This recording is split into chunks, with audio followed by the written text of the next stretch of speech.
Hello friends, my name is Dr. Nisha.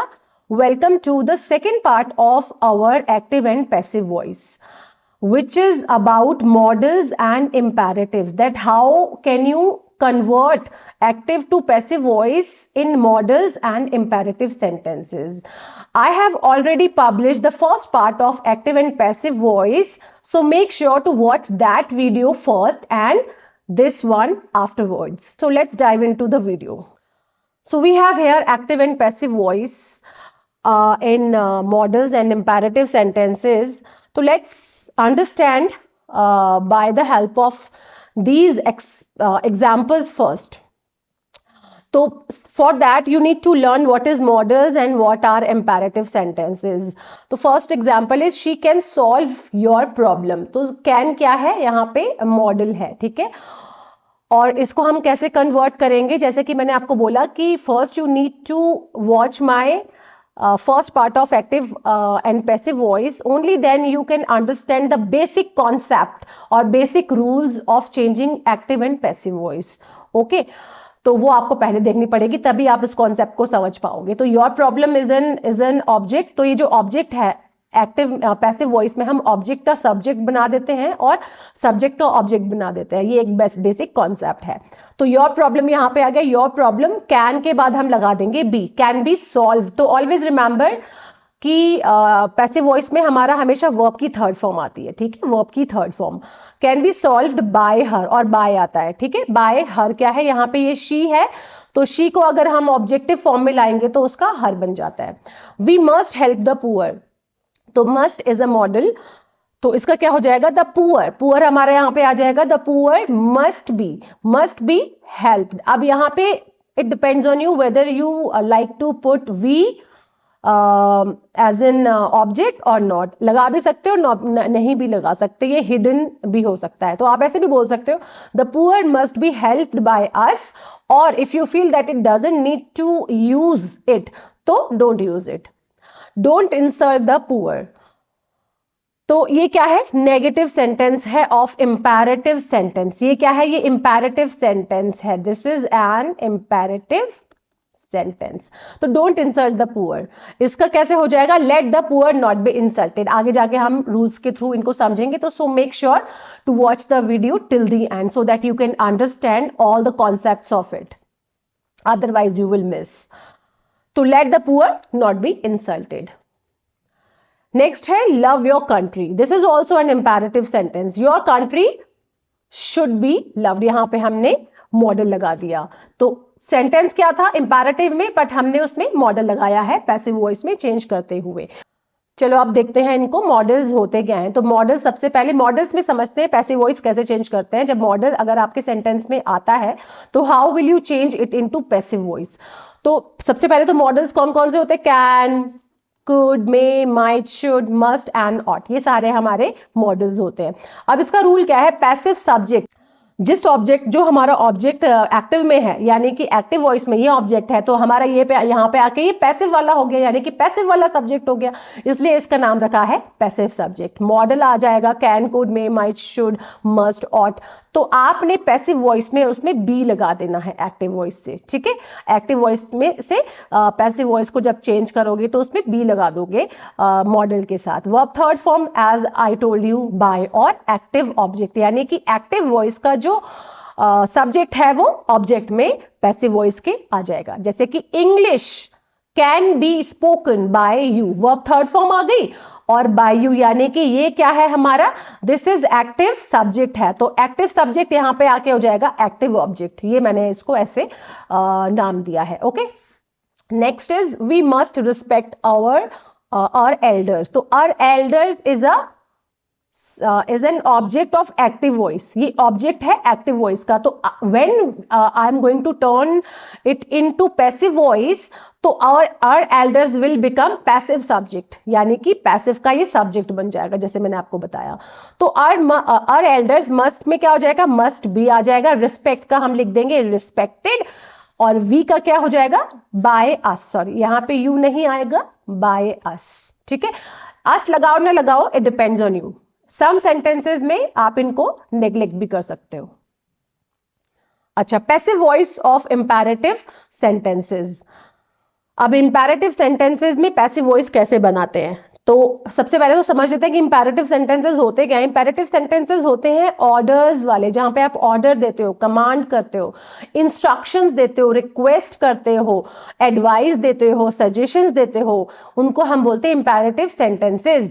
जैसे कि open the door, दरवाजा खोलो, है ना। हेल्प मी, मेरी हेल्प करो, तो here you are ordering, commanding और requesting, something like that. Okay, तो इसका रूल क्या होता है, तो जब भी आपके पास इंपैरेटिव सेंटेंस आए तो आपने लेट लगा देना है, पैसिव सब्जेक्ट लगा देना है, ठीक है। एक्टिव का जो ऑब्जेक्ट होगा वो हमारा पैसिव में सब्जेक्ट बन जाता है आके, और बी लगा देना है, वर्ब थर्ड फॉर्म लगा देनी है, ठीक है। This is the rule. तो open the door, open the door क्या है, कमांड है, या फिर ऑर्डर भी बोल सकते हो आप इसको, है ना।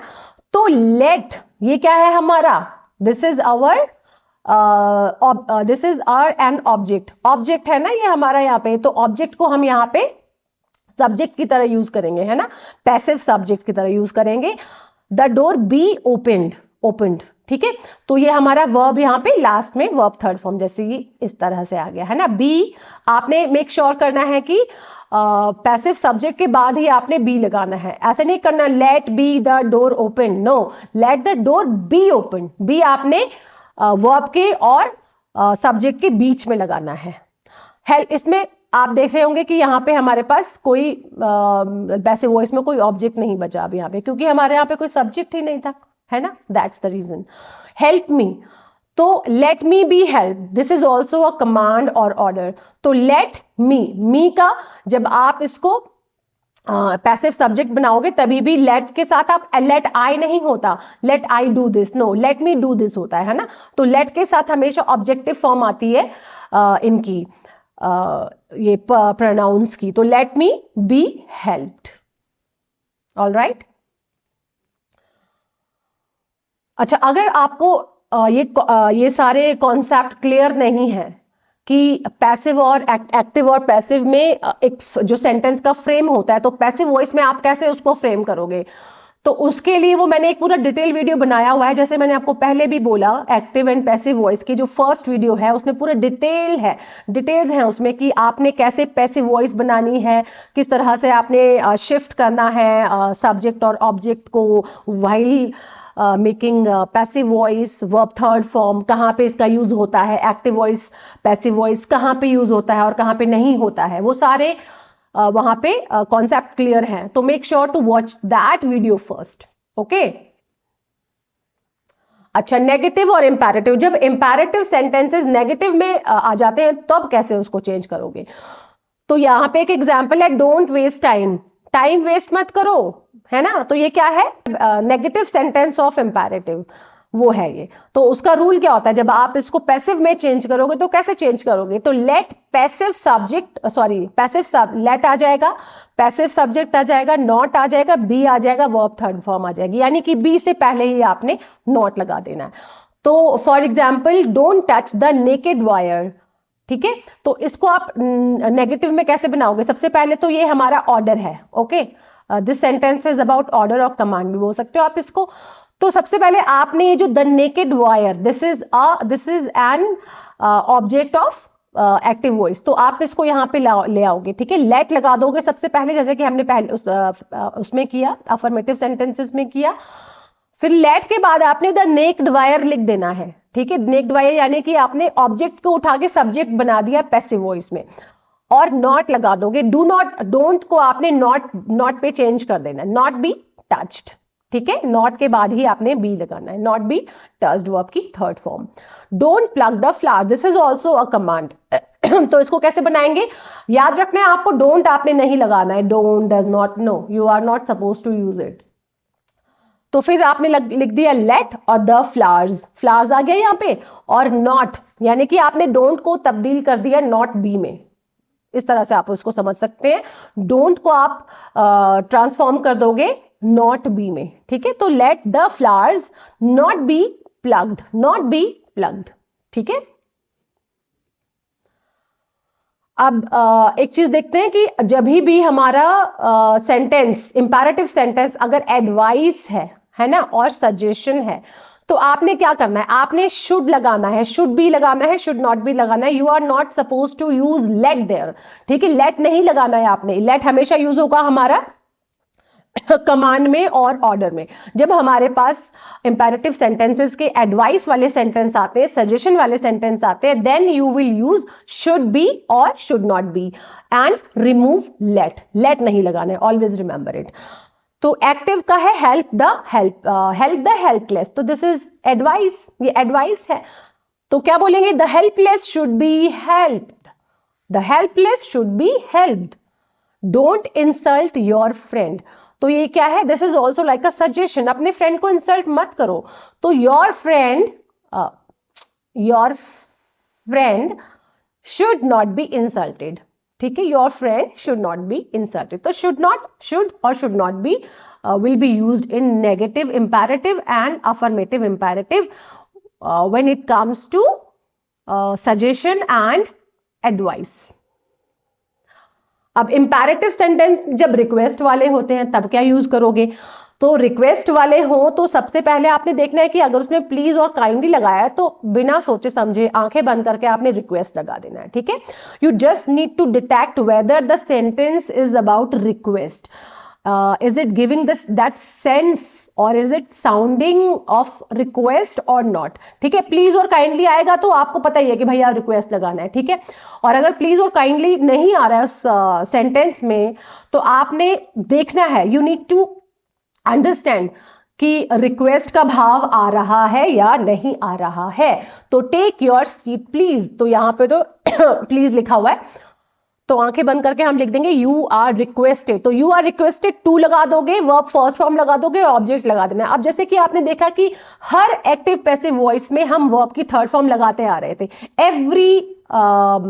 एवरी सेंटेंसेस है ना, हर सेंटेंस में हमारा एक्टिव एंड पैसिव वॉइस में वर्ब की थर्ड फॉर्म आती है सब जगह, है ना, जैसे मैंने आपको बताया भी था।